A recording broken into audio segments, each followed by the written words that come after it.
Iya, terima kasih pemirsa Anda kembali bersama kami di segmen Create Up, kembali bersama rekan saya Wiki Adrian. Wiki, Ya, kan biasa kamu tahu ya, buanglah sampah pada tempatnya. Kalau aha, sekarang ada yang baru, apa? ubahlah sampah jadi cuan. Nah, itu dia. Gimana caranya mengubah sampah menjadi cuan? Ini kita akan berbincang melalui video conference. Ada Mas Reza Varianto Yudhistira. Beliau adalah co-founder dan juga CEO of Buang di Sini. Selamat pagi, Mas Reza. Pagi, pagi Kak, Ya, thank you for having me. apa kabar? Terima kasih sudah bergabung bersama kami di Create Up. Apa yang menginspirasi pendirian dari Buang di Sini, Mas Reza? Eh, jadi kami keinspirasi dari rasa penasaran sih, rasa penasaran sama keyakinan pada saat itu kita as a pengusaha ya. Kalau ada masalah di situ ada peluang yang gede.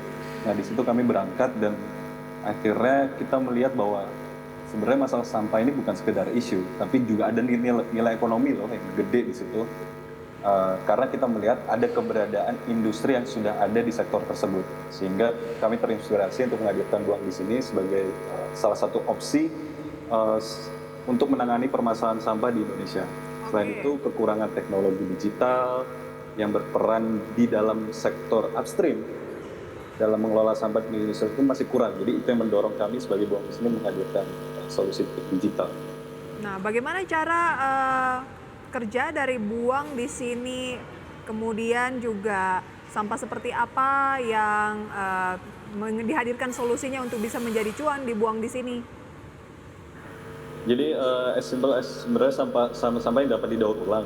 Jadi value proposition-nya Buang di Sini kita memberikan end to end di dalam platformnya, menghadirkan pendekatannya dari pengumpulannya hingga daur ulang sampahnya.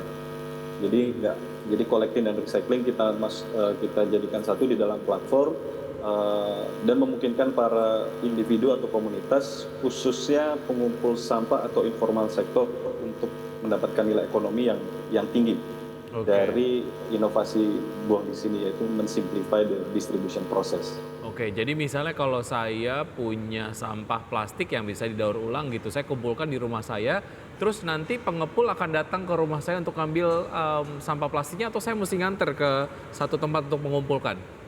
Nanti ada pilihan pick up atau drop point, tetapi kalau di drop Oke. point harganya pasti lebih tinggi.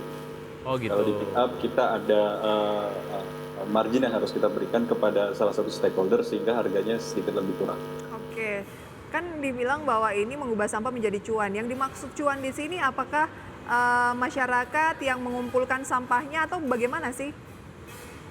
Eh, jadi sebenarnya memang kita terfokus targetnya kepada informal sektor. Memang secara tesis yang kami eh, kumpulkan 91% sampah daur ulang itu dikumpulkan oleh mereka. Dan cuan yang akan didapatkan itu dari sisi jenis sampah plastik, juga dari sisi jenis sampah kardus dan juga lain sebagainya, dengan cara dia mendownload aplikasi, lalu ada bantuan admin base di situ, eh, dan menjual kepada aplikasi kami yang berbentuk marketplace. Oke, gimana cara, ini kan berarti cuannya adalah dalam bentuk cash atau benefit gitu ya, atau apa bentuknya, Mas Reza? Preferensinya tergantung user. Jadi selama ini kami masih menghadirkan cash, tetapi kami ada bank transfer ataupun e-wallet di situ. Oke. Nah itu gimana caranya? Artinya bagaimana cara Buang di Sini menghadirkan cuan untuk masyarakat? Dari penjualan sampah yang didaur ulangnya kah? Atau seperti apa? Jadi revenue stream-nya Buang di Sini itu ada dua. Jadi masyarakat akan mendapatkan nilai sesuai dengan jenis sampah yang ditukar. Contohnya seperti jenis plastik PET, kami dapat memberikan nilai harga ekonomi sebesar 5.000, mungkin paling tinggi di antara teman-teman lain. Lalu dari situ kami mendapatkan biaya layanan, karena masyarakat tersebut menjual sampah daur ulangnya melalui Oke, 5.000 ini per.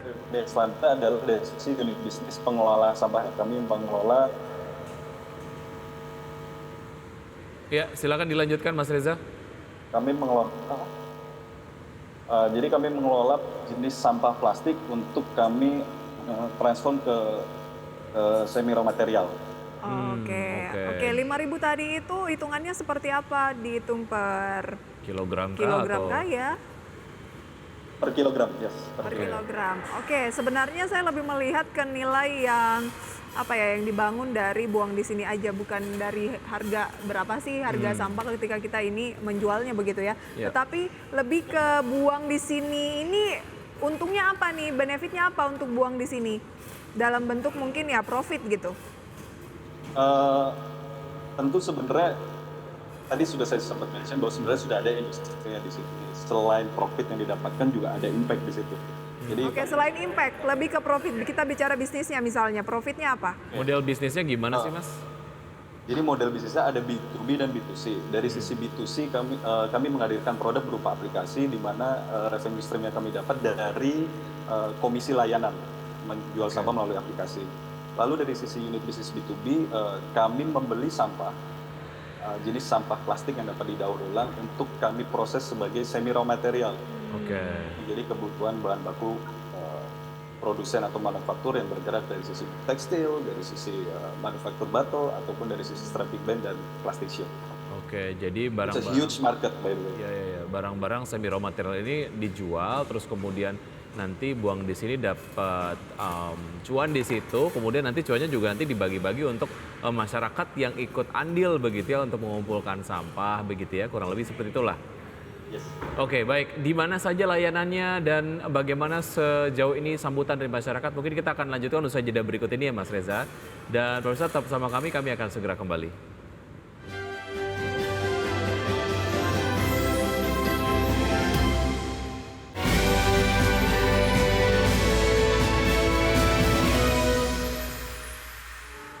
Kembali di Kreatif dan kami masih berbincang bersama Mas Reza Varianto Yudhistira, co-founder dan CEO dari Buang di Sini. Oke, buang di sini ini awalnya adalah non-profit di tahun 2017, kemudian berubah di tahun 2020 seiring dengan perkembangan teknologi yang terus ditingkatkan. Saya ingin tahu dong, saat ini Mas Reza apakah sudah membukukan profit, kemudian challenge utamanya itu apa?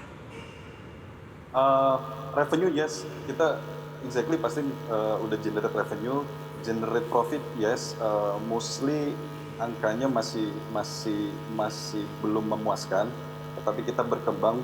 Namun secara bisnis model kami akhirnya menemukan tuh bahwa this is the exact business model yang bisa generate profit while generate impact.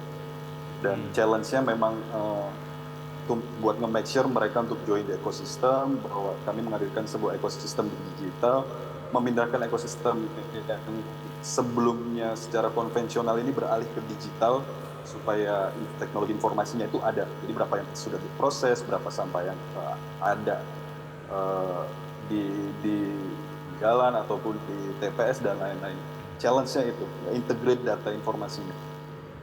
Oke. Kalau ngomongin soal layanannya sendiri, sejauh ini layanannya di mana saja dan bagaimana masyarakat melihat buang di sini sebagai salah satu solusi yang juga mungkin dari masalah yang mereka alami gitu. Karena kalau saya misalnya gitu ya buang kemasan air minum dalam kemasan gitu, saya jadi kayak mikirin nanti sampahnya penanganannya kayak gimana gitu. Tapi setidaknya kalau ada satu platform, saya jadi tahu kira-kira sampah saya akan kemana gitu.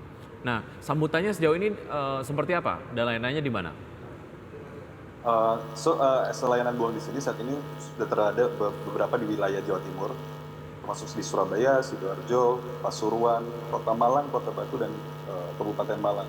Kami memang melakukan ekspansinya pada saat first stage ini di Jawa Timur dan antusiasmenya begitu luar biasa. Ada 10.000 lebih user dan 50% itu bahkan orang yang sebenarnya belum punya teknologi gitu.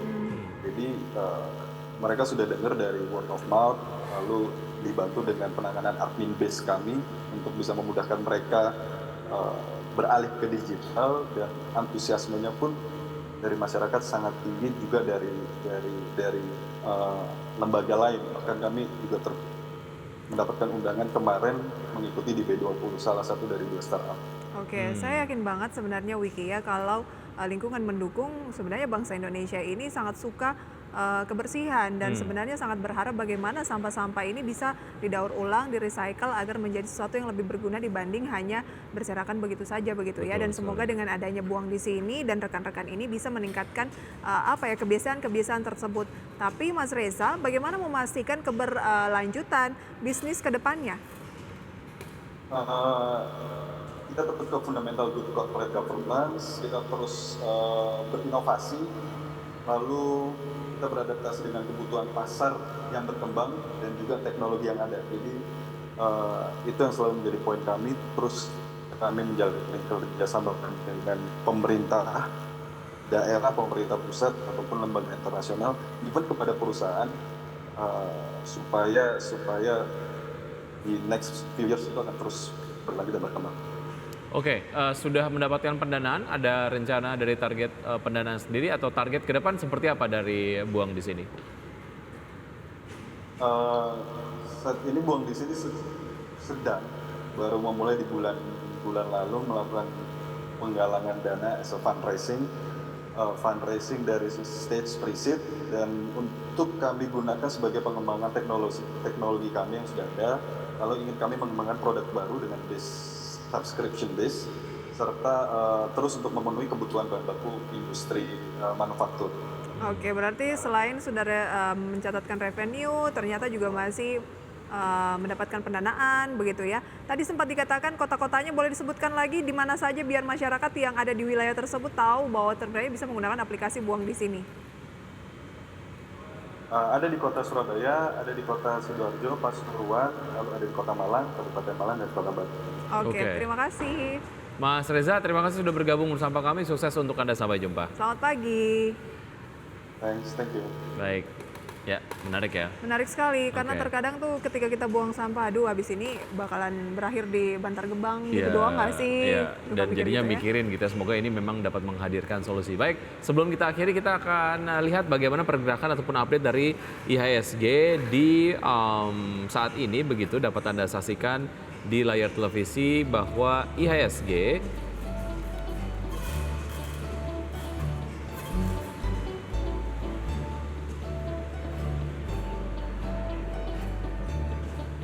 baik, berada di level 6.736,684. Seperti itu saham-saham yang jadi top losers diantaranya adalah HAJJ, IRSX, Arto, SMIL, Adaro, BBNI, Goto, dan juga Bank Mandiri. Sementara itu saham yang jadi top gainers pemirsa ada JAR, ada MIDI, ada BSML, ada Awan, Homi, Dewi, MEDC, Kayu, dan GTRA. Oke, itu dia ya pemirsa, bisa Anda saksikan selengkapnya di data RTI untuk update pembukaan perdagangan sampai dengan saat ini. Baik, dan sudah 90 menit kami menemani Anda dalam Power Breakfast. Semoga pembahasan hari ini bisa menjadi referensi sumber informasi untuk Anda. Tetap perbarui informasi Anda hanya di ADX Channel, your trustworthy and comprehensive investment reference. Saya Prisa Sopodatu. Saya Wiki Adrian, see you in the morning.